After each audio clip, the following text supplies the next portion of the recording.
the idea that Nisan is Rosh Hashanah l'Regalim, which means that it starts the cycle for the count for the Moedim for the issue of Baal Ta'acher, of not postponing bringing your obligatory sacrifice or your vows and other types of obligations, as was something we'll unpack in a minute today. And then we saw in the Gemara yesterday a Breita that discussed different opinions about when you transgress Baal Ta'acher. The three going in order, starting from Pesach, which is the assumption of our Mishnah, which makes Nisan the Rosh Hashanah, the beginning of the cycle, or once you hit Sukkot, regardless of how many Chagim, or any two, or any one, a whole range of different opinions. Okay, and now the Gemara is finishing to work through the various psukim that are used to prove, or as the basis for the various positions. Yes. So I have a question about the need to remain overnight in Yerushalayim. Yeah. To whom applies on Yom Tov as well. Right. So that would institute a requirement on its own without having to have a special requirement. Well, the need to overnight is not overnight after the Chag HaPesach. It's after the morning sacrifices of the Olat Riyah and the Shlamei Chagi, and the Olat Riyah primarily, and also the Shlamei Chagi and so on. Okay. Right. You have to spend the second night. Yes. So exactly, and that if you take a look at Rashi, and that was one of the things that we ended with yesterday. The first Rashi, Ufanisa Baboka, on the staff says B'Yontiv Lo Kamar Kra Shrehu Yom Shechiv Ali Ros Be'Azara. It's not saying you go home in the morning of Yontiv, because that's the day you have to appear in the Azara. So you're going home the morning following Yontiv, after you've brought your Olas Riyah. So that was anyway one of the things that the Gemara said about what you do from some of the verses, that the connecting of the psukim of Chag HaMatzot and Chag HaSukkot is to tell you that the same way there's an obligation in Sukkot to in Pesach. We'll just read it again. Ma Chag HaMatzot Tonlina, Av Chag HaSukkot Tonlina. And again, looking at various psukim demodim, whether it's to tell you how many chagim is needed for Baal Ta'acher, or whether it's telling you something else. And here, according to one opinion, what it's telling you is this issue of that there's an idea of staying over the next night. Long Tos was trying to decide, is there generally an obligation to stay over the night after bringing korbanot? But okay, that's what the Gemara says. V'hasaminalan, how do you know by Pesach you have to stay over the first night, not of the Korban Pesach, but the first night of after the first day, after appearing, as Rashi just said, in the Yazarat. The verse says, "Ufanisa v'boker v'halachta lo halach." You'll turn in the morning and you'll go back to your tent, and therefore, so therefore, you presumably, meaning you only wait till the morning, and similarly on Sukkot as well. After you only leave not as soon as it's Motzei Yontiv Harishon, but you can only leave the next morning. It is interesting, by the way, that this only appears by Pesach and not by Sukkot. And part of the reason is by Sukkot, the Torah assumes that you're spending the whole week in Yerushalayim. It says, right, and so on. Sukkot is the end of the cycle. You've harvested everything in. You can take a little bit of a vacation. You can spend a little bit of time enjoying all of the harvest, all of the good. Pesach is right in the middle of the working year. Pesach, you have to go back and you have to finish the harvest. You only began, cutting down the wheat and so on. So Pesach, you're more heading back more quickly to your tent, going back home, and that's this pasuk about. But still, you wait till the next morning. You're going home the first day of Chol HaMoed. First day of Chol HaMoed. Okay. So now the Gemara says, "V'tanakam Rabbi Shimon." So the Tanakam and Rabbi Shimon, who were the ones that held that Baal Ta'acher it's 3 regalim, or Baal Ta'acher, any 3, or either 3 in the right order. So therefore, what do they do? Because in terms of this idea of Tashlumim, that you have the other, 7 days of Shavuot to satisfy your obligations of the Shlamei Chagiga and so on. Before we learned it from the fact that those were considered to be extra, didn't have to say Chag HaMatzos, Chag HaShavuot, Chag HaSukkot. But according to Tanakam and Rabbi Shimon, they learned from the fact that the Torah repeats all the Chagim to tell you that you need 3 Chagim for Baal Ta'acher. So if that's what the Torah is telling you by repeating those, how do you learn this idea that there's this idea of Tashlumim on Shavuos, that if you don't bring the requisite korbanot on the first day, you have actually the whole week? You can't say because it's linked to Pesach, because it's not repeated for the sake of being linked. It's repeated for the sake of telling you that you need the 3 regalim in order to be Baal Ta'acher. So the Gemara says no. Navgalumi ditani Rabbi Bar Shmuel. They learn it out from where Rabbi Bar Shmuel teaches. The Tani we taught in Brisa. Rabbi Bar Shmuel Amar Torah. The Torah says Mana Yamim v'Kidesh Chodesh. Count days and sanctify the new month. The new month. So the Rosh Chodesh is after a certain amount of days. Now, it's not really after a certain amount of days because the days vary. It's after it's after the new moon is seen. But nevertheless, the concept is that the month is made up of days, and therefore Rosh Chodesh. The holiday of Rosh Chodesh lasts for, the holiday, it's not Asur V'Mlacha, but the day of Rosh Chodesh is, in terms of its significance in the Beit HaMikdash, is one day. So, therefore, in parallel, Mana Yamim V'Kidesh Atzeret. So, count days and make a Shavuot. Now, Ma Chodesh Limnu Yav, the same way a Rosh Chodesh is based on the number of the things you count to get to it. So 29 or 30 days, but it's made up of days, and therefore the Rosh Chodesh itself is one day.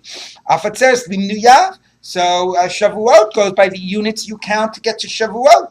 Now, what units do you count to get to Shavuot? You count weeks. Days, but you also count weeks. Mm-hmm. More primarily, the Torah emphasizes Sheva Shabbatot Mimotiena. So therefore, there's a concept of a week of Shavuot, and therefore that week, the significance is not that it's a yontif for the whole week, but that significance is for the bringing of korbanot. Okay, so the Gemara says, "Ema atzeres chad yoma." 1 minute. But no, maybe Atzeres should be 1 day because it's also made up of 50 days or 49 days, not just 7 weeks. So Amarava Atu Atzeres Yomi Manina and Shuei Lo Manina. What, you mean to tell me that you only count days when you do Sfiras Omer? You don't count weeks? The Hamar Mar, so very appropriate. See, it's Sfiras Omer. Mitzvah Limnim Yomi, Mitzvah Limnim Shuei. There's a mitzvah to count the days and a mitzvah to count the weeks, and that's how we do our Sfirah. Interestingly, by the way, some say that the actual mitzvah of the weeks is only on the whole weeks, which is actually today. So you could say 28 days, which is 4 weeks, but for the next 6 days, you would just say it's 29 days, it's 30 days, it's 31 days, and then only when you got to 35, you'd say it's 35 days, which is 5 weeks, which makes a certain amount of sense, because you're counting units of weeks, not like partial weeks. But anyway, so this actually is, I got to tell you, quite fascinating. Normally, this idea, okay, you have a week to make it up for Shavuot, Tashlumim, we don't give any significance. We figure out some halacha by korbanos, you learn it out from, the other chagim. It also has nafkamina for issues of avelus, by the way. But okay. But anyway, but what's fascinating here is the sense that actually maybe has to do with the identity. Shavuos is 49 days and is 7 weeks, and maybe there's an idea to which it's a chag that is both a 1 day chag and a 1 week chag. The 1 week chag only is expressed in the Beis HaMikdash in the context of korbanot, but it's an interesting way of thinking about Shavuot. Yes. A couple of short questions. First of all, here it says Amra Torah. It's not a pasuk. That's right. Isn't that sort of a funny? Yeah, it's the way the Gemara talks. It's about how we're interpreting, the psukim of the Torah and what our biblical mandates are. But yes, correct. Most Jews never even made it to Yerushalayim once in their life for a regular. So okay. All those people were over about Ta'achir, or it's only if you're in Yerushalayim, but you're not mashlim the korban that you're. No, it's no. Even if you never make it to Yerushalayim, but. First of all, if you're not making it to Yerushalayim, you shouldn't be taking a neder to bring korbanot. Okay, so right. Do you have to take a neder to bring shalmei chagiga? No, so that's true. Meaning there are certain things here like the olat riyah and the shalmei chagiga and the if you're chayav achatos and so on. Okay, so those are obligations. You could always have somebody bring some of the stuff other than the olat riyah, which is about you. But you could always have somebody bring korbanot for you and send it to somebody that is going to Yerushalayim.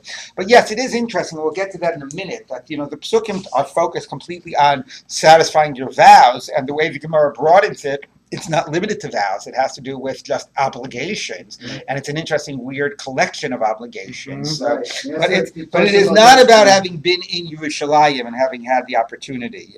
No, it's it's an obligation to bring regardless, and so therefore to make your way to Yerushalayim or to get it sent to Yerushalayim. And when you said there's a nafkamina for avelut, I thought you were going to say a nafkamina for tefillah. Say I don't daven like on Yom Tov. I don't have a week to make up the time. No. Yeah. A few hours. Yeah, right. Exactly. Okay, so let's take a look. The Gemara says like this. Well, Ode okay. Chag. The Ode Chag Shavuos Ksiv. Okay, I'm sorry. V'od Chag Shavuos Ksiv. Oh, right, that's the simple point. It says the Chag of weeks. So there's a concept of the week of the Chag having some status of a week. Okay, so now the Gemara. So now we're done about the psukim. Now we get to unpack the rest of the Breita, which speaks about the things that you are over on Baal Ta'acher for. Okay, so if you look, by the way, back at the Breita listed, right? It said, right? If you bottom of Dalam and Aleph, Chayavei Hadamim v'Arachim v'Charamim v'Akdeshot Chataot v'Shamot Olot v'Shlamim Tzedakot Masorot Bechor Maser uPesach. So the Gemara is going to jump to Pesach, although there's a lot to say about the list that preceded Pesach. We'll go back to that. But first, the Gemara wants to say, how are you over on Baal Ta'acher by Pesach? Let's take a look. So the Gemara says, by not having brought it on the other regalim. So the Gemara says, Pesach, the Gemara says, Pesach bar mikra bergalimu? Can you bring the Pesach on the other regalim that you could be over on Baal Ta'acher if you didn't bring it on Pesach? Because you didn't bring it on Sukkot and on Shavuos? I mean, on Shavuos and then Sukkot? So the Gemara says, Pesach zimna kvile. So the Pesach has a fixed time. Akreve. If you brought it on the 14th of Nisan, you brought it.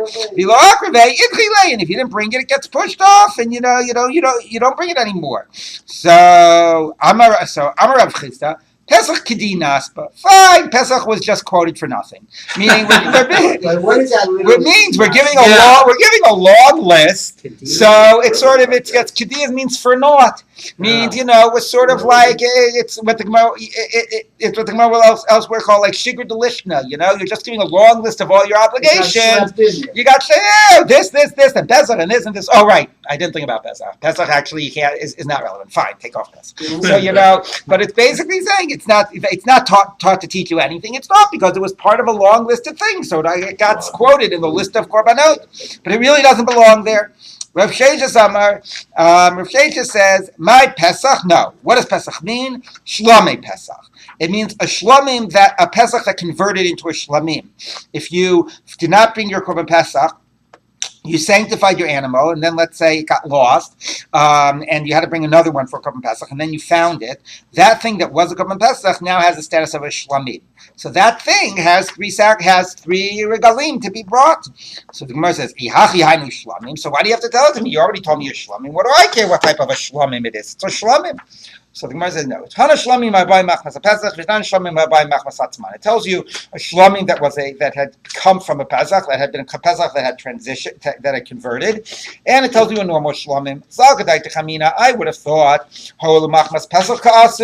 since it originated from a Pesach, Pesach Dami, it's like a Pesach, and what does that mean? So Rashi says, maybe the same way you didn't satisfy your obligation if you didn't bring your Pesach on the first day, on the 14th of Nisan. Maybe this would be like a quasi Pesach, and at your first opportunity you will transgress. Kamash Malan, that you needs the normal 3 regalim. It's a little different, because by Pesach you don't transgress a lav, lo tacher l'shamo. You transgress an asay. It's a very weighty asay. Also by Pesach you transgress it by not bringing it on the 14th. You would transgress it by not bringing it on the first regel. But meaning the same way Pesach has one time to be brought, maybe this would have one time to be brought and not 3 opportunities. Once it's a shlamim, it has the normal rules of a shlamim. Why isn't Pesach Sheni, thinking about tomorrow, why isn't Pesach Sheni relevant here? Pesach Sheni is relevant in terms of your personal obligation, but not in terms of the status of the korban. What relevance would you want it to have? No, you didn't bring his korban. Yeah. Why can't you bring it a month later? This thing that became a shlamim, why can't it be brought to the Pesach Sheni? So it could, but when it's not, but in the period where it's not. So first of all, that's why Rashi gives the scenario about niskapru ba'acher. You used another korban. You were yotzei. So therefore, it's not going to be a Pesach Sheni. You personally, Gavri, we would say, were yotzei. It's just that this animal wasn't brought, so the animal became a shlamim.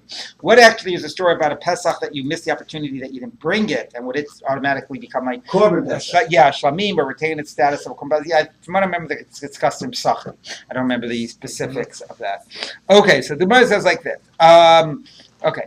Now, Minani Mili. Now we're going to try to look at all that whole long list of things. And I should say that there's some logical problems with the list of things you're over in Balta Achia. If you go through the list, okay, Chayve Damim Erchin Bacharamim Bacharamim. So Chayv Dam Erchin is you take an obligation to give money to the Beis Hamikdash. Okay. Now that fits in the pasuk, right? Kitidor Nedel Hashem Elochecha Lo Tacher L'Shamo Ki Darosh Yidrosher Hashem Elok Machvaya B'Chachay. So you make a vow. You make a vow to give money. You don't be late in paying it up. Fine. But Haramim and Hektei Shot, or let's even talk about Hektei Shot, one should point out that you could say, well, isn't that similar? It's giving something to God. But if I sanctify my car to the Beis Hamikdash, the act of sanctification, who owns my car right now? I sanctify my car. I'm makdish the car. Who owns it? Beis Hamikdash owns it. If I sanctify my animal as an olah, it's not fully, it's kadosh as an olah, but it's not like it's the property of the Beis Hamikdash. That's more about the way in which it's going to be used as opposed to an issue of ownership. When I sanctify my car to the Beis Hamikdash, that transfers the ownership. It's about the Beis Hamikdash now owns it. So if you think about it, they should have to come and get it. Well, yes, number one, yeah, exactly. Like you call up whatever, donate your car, and one of the good things is that they come and take care of it for you. But besides that, they're just picking it up. They already own it. When you give it to them, you're not transferring its ownership. You're just delivering something that they now own. So to say, you're makdish it. Yes, Amira Sola Gavara Kimisira Solahedya, right? Your words of makdish is like you've handed it over. So it is a little bit ironic that you would be over on Baal Ta'acher because they actually do own it. Your delay is only delay in delivering to them something that they actually already own. Okay, but so that's about ta'acher is a surprise. That's number one. Then chataot v'hashamot olot u'shlamim. So olah and shlamim could just mean a normal olah and shlamim. We'll see in the Gemara what it means. But a chatas and a nasham is something you're obligated in, right? So if I go ahead and I sin, right, and I'm chai v'chatas, I sin b'shogeg. So now, even if I've never said I'm makdish this animal for chatas or whatever, the clock starts running, and after 3 regalim, I'm over. Well, that's not a neder laHashem Elokecha, ki ta'acher l'shalmo. I'm being ma'acher, fulfilling my obligations in terms of korbanot, but I'm not being ma'acher and fulfilling my vows. I didn't vow anything, okay? So that's number one. That's a little bit strange, okay? Now, also, the other thing, which we'll see in the Gemara, is, let's say I actually take a free will obligation, but I don't say, hare alai, I'm going to accept an obligation to bring an olah. I take this nice cow and I say, hare zo olah. I sanctify it as an olah. So is that a lo ta'acher l'shalmo? Meaning my vow wasn't to do something, my words sanctified the object. So now I'm not delaying fulfilling my word, the effect of my words. In a way, there is a delay because the point of sanctifying the object was to bring it. But again, that's not the sense of I've obligated myself and I haven't satisfied my obligation, my vow.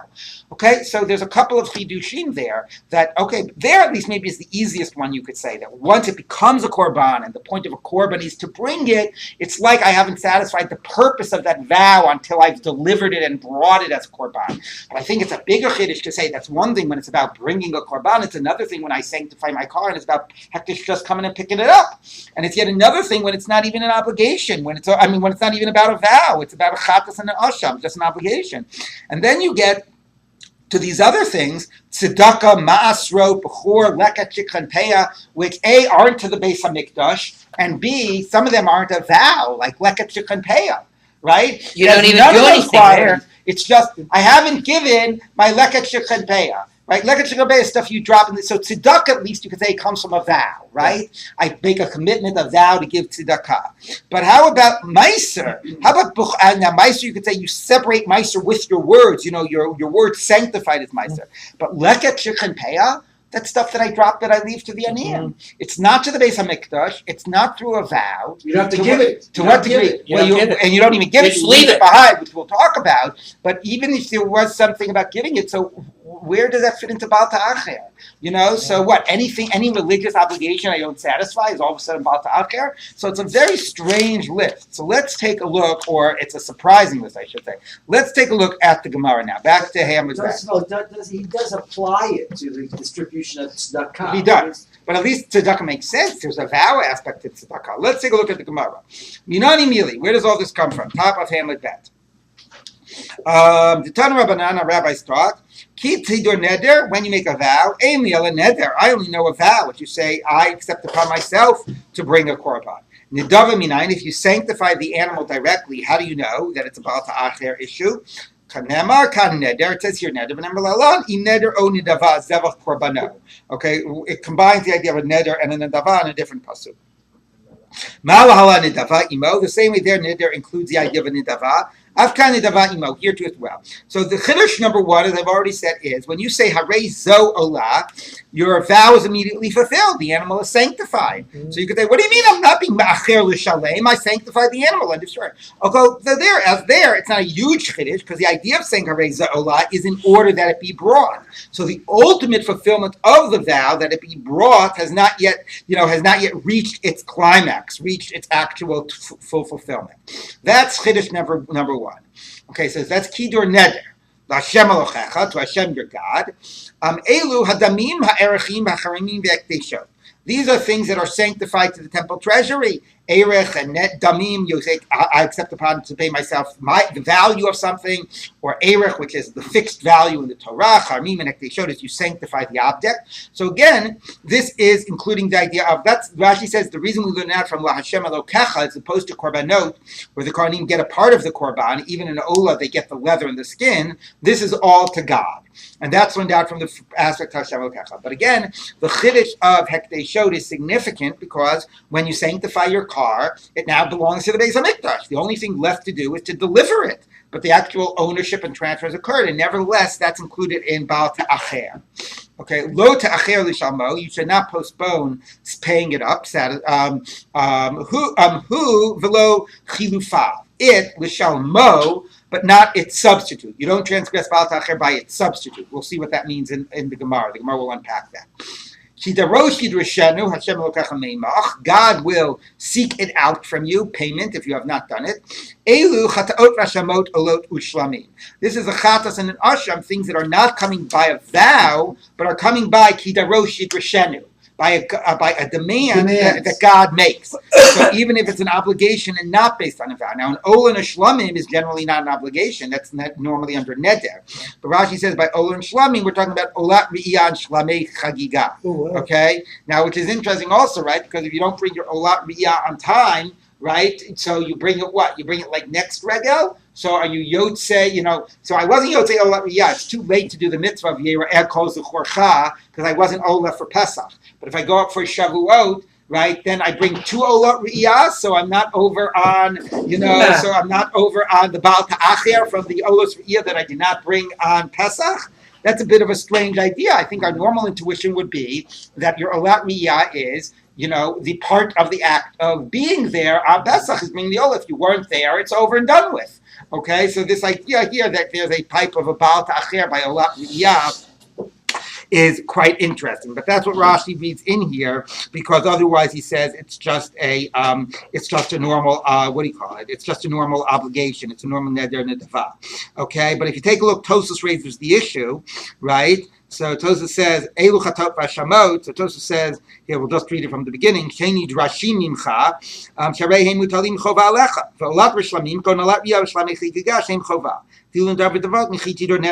That's quoting Rashi.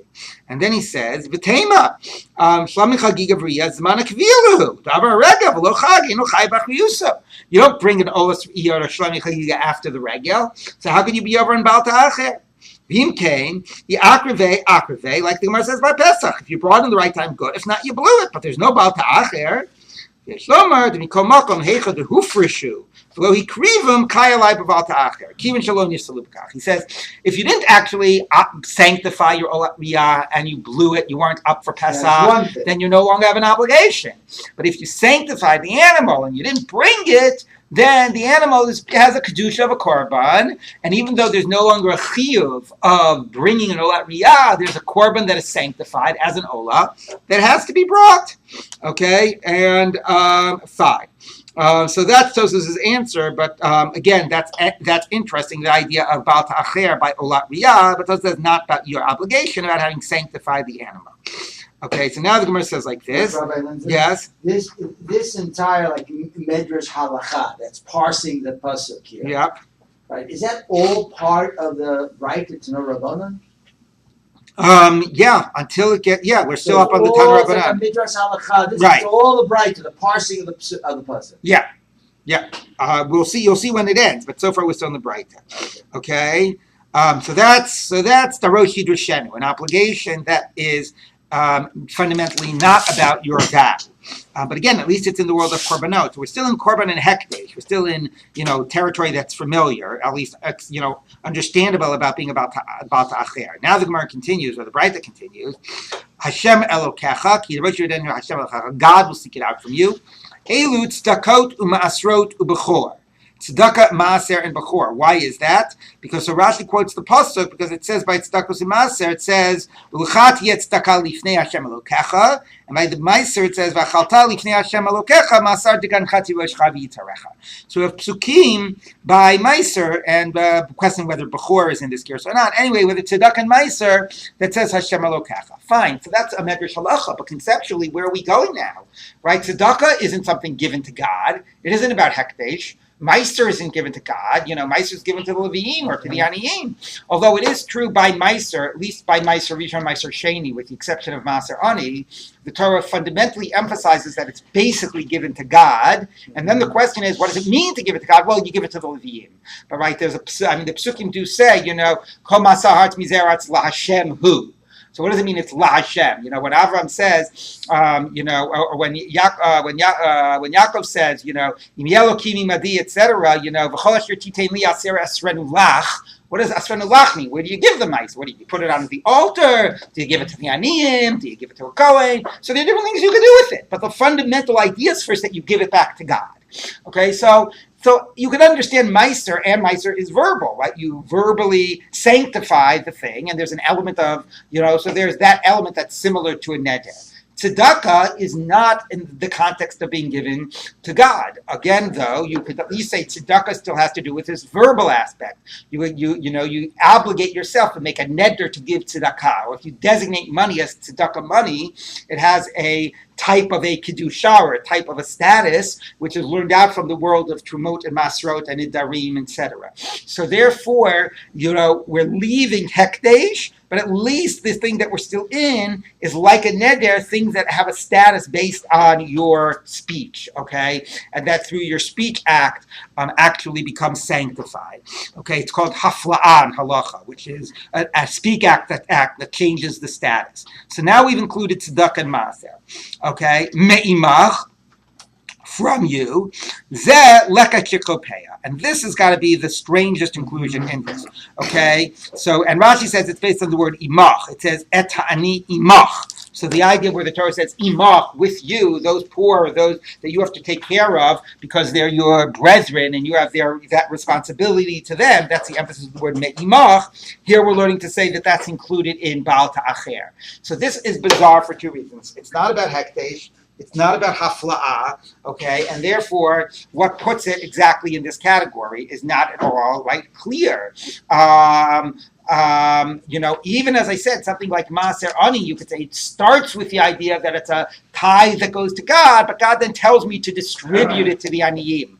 Leka and Shikhanteya does not have that basic conceptual structure. It starts not with your responsibility to God, it starts with your responsibility to imach, to those that are with you and part of your society, part of your community. And therefore, again, what else are we going to put under Baal Ta'acher? That certainly is the strangest. Tosfos makes the point that it's even stranger, because how could you be over in Baal Ta'acher? What's Leka Chichanpeya? I dropped some stuff in my act of collecting, while I was reaping, or I left behind a sheaf. So how am I over Baal Ta'acher? Right? What does it mean? I left it behind. Baal Ta'achir means I waited 3 holidays. What did I wait 3 holidays to do? I waited 3 holidays to harvest my field. I'm not over Baal Ta'achir, right? I can harvest my field whenever I want to. So what's the scenario that I'm over? So Tosfos has 2 possibilities. One is, yes, you violated your obligation of lechet shechem peah, and you went back and you took the sheaf, and you didn't leave the corner, and you picked up the droppings, and even though now you violated the mitzvah of lechet shechem peah, you can go and make it good, not sort of whatever, you still transgress, but you now have to take the stuff that you picked up and redistribute it to the aniyim. So the Baal Ta'achir would be for your non-redistribution of it to the aniyim. That's sort of, how Tosfos wants it, he imagines. The other is without transgressing. He says, let's say there are no aniyim around. I live in this, all that's around is farmland for hundreds of miles. No aniyim travel around here. And what am I supposed to do with all the lechet shechem peah? And if I leave it and wait for the aniyim to show up, it's all going to rot. So what I'll do is I'll take it all indoors and I'll hold on to it for the sake of the aniyim. And that in that scenario, I'm holding on to it for the sake of the aniyim, and I actually did what I'm supposed to. In that case, I have to distribute it within 3 regalim, and if I don't, I'm over on Baal Ta'achir. I can't find that Tosfos. The Tosfos is it's previous, lechet shechem peah on Daled Amud Bet, when it first was quoted. Okay, so anyway, so besides that, it doesn't really fit logically in the category. Tosfos even raises the practical question of what does it mean not to pay it to the aniyim? You're supposed to have left it initially, and he gives 2 scenarios: one be'avera and one sort of doing what I'm supposed to do, where I've actually gathered it in, and now I have to go back and distribute it. Now let's also point out about a number of these, besides the trying to find the common denominator, the other bizarre thing about connecting it to the regel is, what's the logic of the regel, right? I mean, the Gemara quoted a pasuk, which is, the pasuk had nothing to do with Baal Ta'achir, right? It just had to do, we have extra words here, it didn't have to repeat all the chagim, but why did it think that it's related to Baal Ta'achir? Because the obvious logic is, if you're talking in the world of korbanot, or even in the world of hekteshot, when is the most obvious time to satisfy that? When you're anyway going to Yerushalayim, right? That's when you have your opportunity, which is why Rabbi Meir says, since you have your first opportunity at the first regel, that's when you're over in Baal Ta'achir, because if you blew your first opportunity. So it's about having had the opportunity and not making good on it. Okay? Does that really apply to lechet shechem peah, right? Since when is that tied into being in Yerushalayim on the regel, right? Or how about like Maisrot, or how about Tzedakot? Now, maybe the answer could be yes, it does, because that's where all of Klal Yisrael is gathered. So if there's ever a good opportunity to, make good on your obligations, not just to God, but to others, so when all of the people are gathered, that's a great opportunity to distribute the funds to the poor and to distribute your obligations to the poor. But again, it's interesting to thinking how we've shifted. And this is now not just about neder, not just about hekdesh, but it's about your responsibility, lechet shechem peah, maisrot, tzedakot, etc. And not only including them in the Baal Ta'achir category fundamentally, but linking its significance to the regel also makes us focus on another dimension of the significance of the regel in terms of Klal Yisrael. Okay? So that's what we have from that Breita. And now one more line. They'll be with you a sin. Your korban won't have the sin. If you transgress Baal Ta'achir, the korban is still valid. You've transgressed, but the korban can still be brought. Okay, now we're going to unpack the Breita. Amemar, lo ta'achelu shamo, hu v'lo chilufav. So we're going to go to the things that the Gemara thinks are interesting. We're not going to look at every phrase. Okay, lishalmo. It's only about it. It's not about its substitute. You don't transgress Baal Ta'achir with its substitute. What does that mean? What does that mean? That's what the Gemara is going to ask. Chilufei mai. What type of substitute? Or substitute of what? Chilufei ola v'shlamim. If it's a substitute of an ola shlamim, mikriv karvi. Now, what could a substitute be? It could be tmura. Although then the Gemara would say tmura, which is you sort of say zeh tachat zeh, and then it doesn't work, but the other thing becomes kadosh. Chilufav would be a more heter scenario, which is you lost your ola and shlamim, so you sanctified another animal and brought it in instead, and then you found the one that you lost. Okay, so then that's now been substituted for. Okay, so let's take a look. So it says like this. So actually in that case, let's say, but then it wouldn't be the substitute, it'd be the one substituted for. You separated off A, you were makdish A, it got lost, okay? Here, you were makdish A as your ola, it got lost. So then you were makdish B as your ola, Then you found A. Did you bring B already? No, you didn't bring. Then you found A, and you decided to bring A. So in that case, B, it was the substitute for A, but it was never brought, but it was sanctified. So you're not over and about to Acher on B. Well, the Gemara is going to reject that. It's going to say you are, but that would be the most obvious scenario of chilufav. Okay? So then it says, if that's the case, so it says, ichilufei olav shlamim mikrav karev. So they can be brought, and if it could be brought, why shouldn't you be over on Baal Ta'acher? You sanctified it. If it was a scenario like that, but it was a chatas, you lost the chatas, you sanctified another one, you found the original. So what do you do with a chatas that you are niskapru ba'acher? L'misa azla. You have to let it die. It doesn't get brought as a korban. Okay, so that's Baal Ta'acher. So, how could there be Baal Ta'acher about that? Elamai chilufav. So what would be an example of chilufav? Chilufei toda. It's a case like this, that the animal is lost and you sanctified another one, but with the korban we're talking about is a toda. Now, why is that significant? Because Tani Rabbi Chia, toda shenis arva bitmurata. So a toda which was mixed up with its tmura. Again, tmura would be a violation way of getting a chalifav, that you said harezu tachazu. But chilufav is a legitimate way because the first one was lost. But anyway, you have now a toda and its substitute, and it got mixed up. Now, what's the significance? The significance is that a toda is only comes with the bread. It comes with the 40 loaves of bread. Chilufei toda does not come with the loaves of bread. You would bring it gets sanctified, but it doesn't come with the loaves of bread. So here, you basically had your first thing, and you sanctified it as a toda. Then it got lost. You made another thing as a toda. Then you found the original one, okay? Or you could just say that you did a tmura. You said zu tachazu. So this is a tmurat toda, or a chalifei toda. Now, only this one has bread, okay? The other one will not. You'll bring it, but it won't get bread with it. Now, that's if you know which is which. Let's say they get mixed up. So now you don't know, right, which one is A and which one is B. Okay, you just have two, and you don't know. One of them is A, one of them is B. You don't know which is which. Comes with chametz, right? Right? Now, exactly. Well, 10 loaves are chametz. Okay, so which is which? So in this case, if you had both of them around, you'd bring both of them. You'd bring your 40 loaves of bread, okay, and you basically say, whichever one of those is the toda, these loaves go with that. Okay, you don't have to know which is which. You just bring both of them, and the loaves are connected to whichever one is a toda. But let's say not only do you not know which is which, but one of them is no longer around. One of them died. Now you're stuck. Do I bring this? Do I bring this or not? If I bring it, if it's not the toda, then I can't bring it with the bread. If it is the toda, then I can't bring it without the bread. Why can't you just say that? Why can't you say a conditional statement?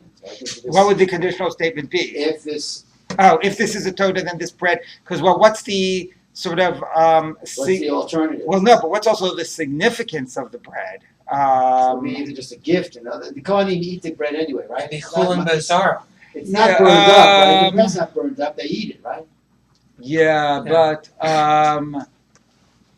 so the question is, why not? What would be so bad of just saying, here's the bread and it's sanctified? It's sanctified. If not, what do you do with the bread? It's a good question.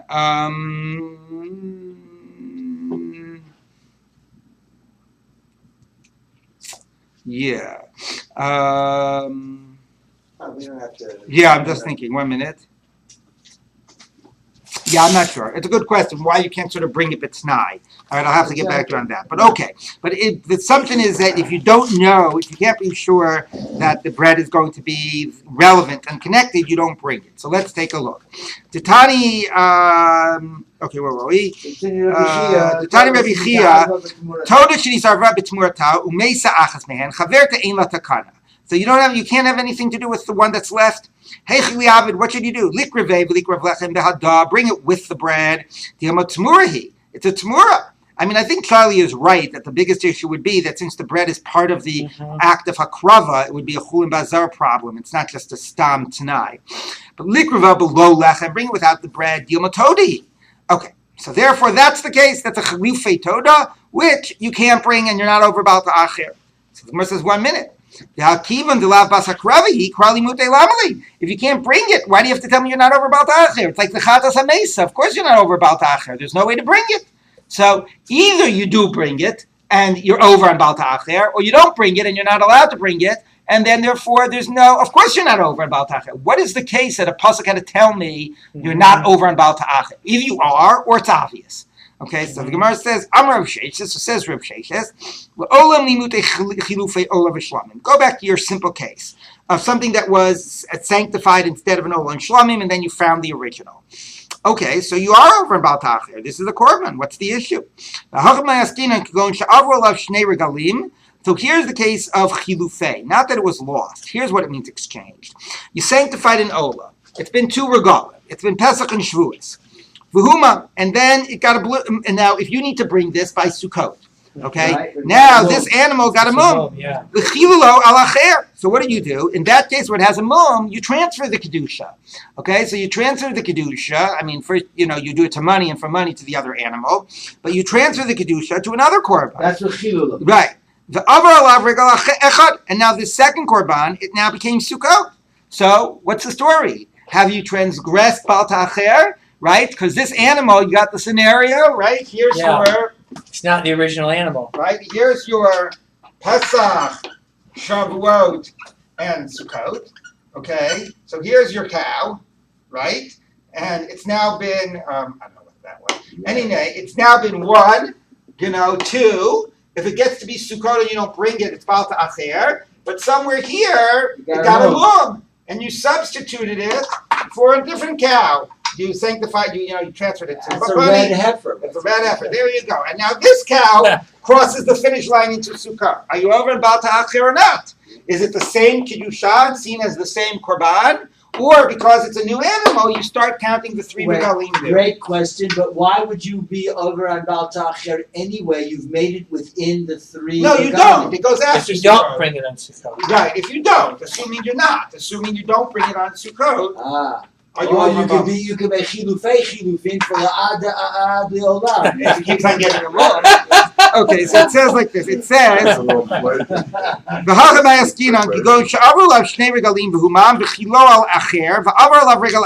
right? And that last one, the new korban now went through the 3rd regel.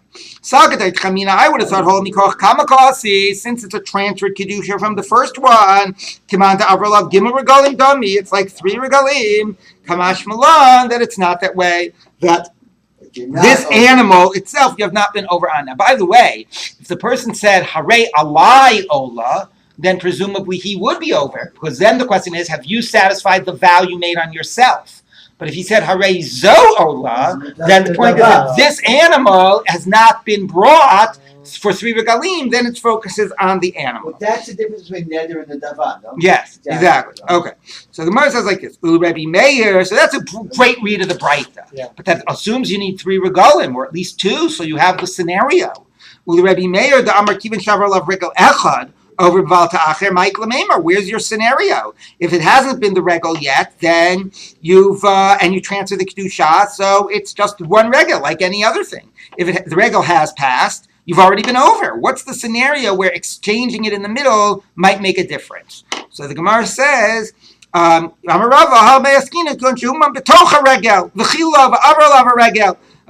it was in the middle of Sukkot. According to Rabbi Meir, or let's say, Pesach. Here was day 1 of Pesach, and here's day 7 of Pesach, and it got a mum on day 3, and you transferred it. So this one you weren't over on Baal Ta'acher because it didn't go till the end of Pesach. This one only got its kedusha in the middle. Here's a chiddush. According to Rabbi Meir, right, what does it mean 1 regel? Does it mean it has to pass through the whole regel? Let's say somebody sanctifies or says Harezo in the middle of Sukkot. Are they over on the last day of Sukkot, or does it have to go through the whole regel? So this Gemara is assuming it has to go through the whole regel. So this one didn't go through the whole regel, and that one didn't go through the whole regel. But if you see it as a continuation, then you are over on Baal Ta'acher. So it's the same. It's the exact same scenario, except not in between regalim, but in the middle of a regel. Okay, Salgadai Tchamina, I would have thought, Hoyo Mikoch Kamakasi Command Avralav Kula Regal Dami. Since it's come from the first one, it's like the entire regal passed over. Kamash Malan, no, that it's not. It's you start the clock again. So okay, we don't take right. So that's the case of Kilufav that you don't restart the clock. You start the clock again. Okay, now. So going now towards the end of the Breita. Again, the things that are on the list don't interest the Gemara. They totally interest me about what type of list it is. But the Gemara is focusing more on like some of the exceptions. The sin will be in you and not in your korban. Your korban remains kosher. So the Gemara says, is that where we learn it from? From Midachem Nafka. We learn it from another source. Titania, we turn to Breisa. Others, Rabbi Meir says, maybe if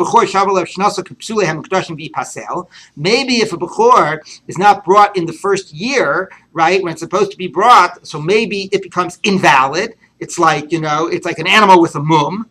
Talmud Lomar, the verse says, you eat your maser and your Bechor. It links the Bechor to the maser. The same way Meiser you can give in a later year, because the whole idea, is after 3 years, if you haven't given your Meisros, then you clean out your house every 3 years. So Meiser clearly can be given more than a year late. So even if the Bechor is given more than a year late, it's still the Bechor is kosher. Now, if it's given more than a year late, there's already been 3 regalim. Okay, so therefore you can implicitly see that a korban is not nifsal just because you were over on Baal Ta'acher. The Bechor can be given, it seems, from this 5 years later. Yeah. So the Gemara says, so don't you learn it from this pasuk that the korban isn't nifsal? It says itzrich. No, you needed the other pasuk as well. I would have said Hanimili Bechor Delav Bar Hartzahu. That's by a Bechor, which the Bechor is not coming for Yeratzeh, for Ritzur, to find favor in God's eyes. Fundamentally, it is, it's given as a gift, Rashi says. Aval Kodshim Dibnei Hartzaninu, Kodshim, where there's an idea of Liratzon, and they're coming for Hartzah to sort of, to get to curry, there's a better word than it. I was going to say curry favor with God, but anyway, aim a low yirtzu. Maybe it should not be accepted for ritzui purposes. Kamash Malon that it is. Now that idea of ritzui is interesting, right? Because, by for example, you have an idea of the korban being kosher and not being ola lebalim l'shem chova. We had that in the beginning of Zvachim a lot. If you shech the korban shelo lishmo, the korban is kosher, it could be eaten, but the owners have not fulfilled their obligation. Okay, so that could be like one sense, right? By a bechor, as long as the korban was kosher and the kohanim eat it, it's like there's no sense of like a chiyuv other than that. But the Gemara doesn't even frame it that way of not being yotzei your obligation. It frames it more as this idea of hartza'ah, which means that, and that gets to the question about like what's the function of a bechor. Most of the korbanot are fundamentally brought to God, right? Whether it's for a sin or an ola or a shlomim, it's basically a way of you connecting to God. Like we would sort of say tefillah, connecting in different ways, but you give something to God as a way of connecting to God. And there's that idea of that it's liratzon, right? And liratzon is a common word that Torah uses by korbanot, particularly in the context of shlomim. By bechor, it sounds like it's a little bit different. It sounds like bechor, the very act, and you could say the same is true about maser, the very act of sanctifying it is fundamentally what you're supposed to do. You have a firstborn, that's God's. You have a tithe, that's God's. And it's not that the act of bringing it is supposed to somehow be an act of connecting you to God. It's sort of like we talked before about the Maser. You separate the Maser, that's God's. What do you do with it? All right, I'll give it to the Levi. Okay, I'll give it to the Aniyim. Okay, I'll do this with it. But the fundamental religious act is the separating of the tithe to God and the separating of the Bechor to God, and not that the bringing of it is about some type of through bringing the sacrifice, I'm going to connect to God. And that seems to be the point the Gemara is making about this difference of ratzon. So maybe the Baal Ta'acher would get in the way of saying that this is a meaningful religious connection, since it's being done, since you sinned in the process of this. Rashi even says the idea of mitzvah haba b'aveira. So that sort of thing. It's one thing to say by Bechor it's okay. That's not about connecting to God, right? The very giving of the Bechor and sanctifying it, that was the primary thing. Other korbanot, which are basically like a type of a tefillah, if you want to use our sort of more post korban concept, that maybe is sullied by the sense of the Baal Ta'acher, and that's why the pasuk says no, the korban is completely okay. You have whatever aveira you have. This korban is completely okay, even in terms of this ritzui element. Charlie, what did you want to ask? Two things. One, this Pesach would seem to be different here. Yeah, so Pesach also you could say is not ritzui. Of course, Pesach you don't need Baal Ta'acher for, right? Second, if this Meiser Behemoth is interesting about that as well. Whether you have that concept by Meiser Behemoth. Yeah. So if this is really the thing, Rabbi Meir, you'd be over after one regal, not just a year, and this would be should be a slightly different. That's true, but again, but as long as you buy into this drasha, right, it's relevant for all the different approaches. Yeah. Anyway, the Gemara makes the point that not only b'chora all korbanot, you're still yotzei, whether even in the ritzui aspect of them, even if you're over Baal Ta'acher. We'll just read one more line. The Gemara says, so Emelo lir to kamash malan. Vakati says the Gemara mida ben azai nafka. We can learn it from ben azai. Tanya mitana brisa ben azai omer. Oh, so it says by pigul. It says hamakrivo to lo yechashev lo pigul yeh. Right? If you have the wrong thought, you invalidate the korban. Ma Talmud lomar. Lefi shenemar lo te'acher l'shalmo, says the Breiter ben Azai. Shomeani af ma'acher nidro b'vagi ratzeh. Again, that issue of ritzui. Maybe if you violated Baal Ta'acher, the korban is not accepted. So Talmud lomar oto. No, only by pigul. Oto b'lo yiratzeh. Ve'ein ma'acher nidro b'lo yiratzeh. It is the only pigul is not desired by God. Another korban, even one that you were over on Baal Ta'acher, is desired by God. Not only is it a good kosher korban, but it even has this element of ritzoi, whatever chait you did in delaying its bringing.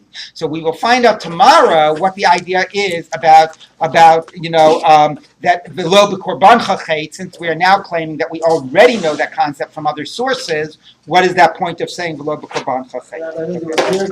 You're calling tefillah. Rashi, is this correct? He makes a connection between ritzui and kapara.